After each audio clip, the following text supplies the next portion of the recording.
Pada suatu hari di dalam majelis Rasulullah Shallallahu Alaihi Wasallam, seorang sahabat duduk dengan wajah penuh kegelisahan.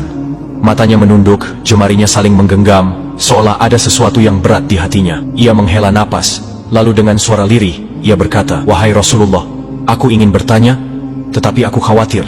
Mungkin pertanyaanku ini akan membuatku semakin malu di hadapan Allah." Rasulullah tersenyum lembut. "Katakanlah, wahai saudaraku, tidak ada pertanyaan yang membuat seseorang hina jika ia bertanya untuk mencari kebaikan."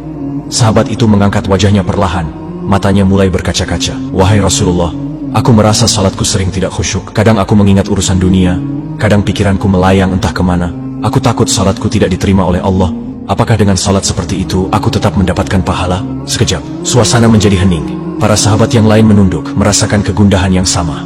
Mereka tahu betapa beratnya pertanyaan itu.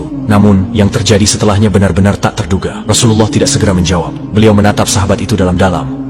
Lalu air mata mulai membasahi pipi beliau. Para sahabat terkejut. Mereka jarang melihat Rasulullah menangis dalam keadaan seperti ini. Dengan suara bergetar, Rasulullah bersabda, "Demi zat yang jiwaku berada di tangannya, sungguh setan tidak akan pernah berhenti berusaha mencuri bagian dari salat seorang hamba hingga ia teralihkan. Tetapi ketahuilah, Allah tetap melihat usahamu."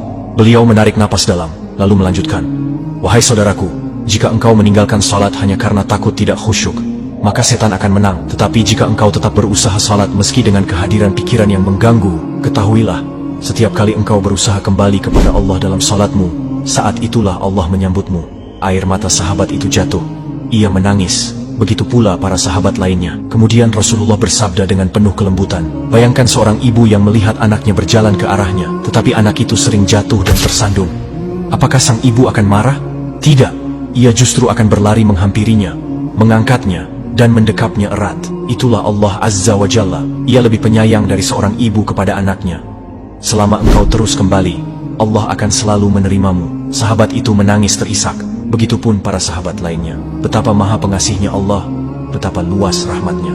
Dari hari itu, sahabat itu tidak lagi putus asa dalam salatnya. Ia tetap berusaha, dan setiap kali pikirannya melayang, ia mengingat kata-kata Rasulullah Sallallahu Alaihi Wasallam, "Setiap kali engkau berusaha kembali, saat itulah Allah menyambutmu."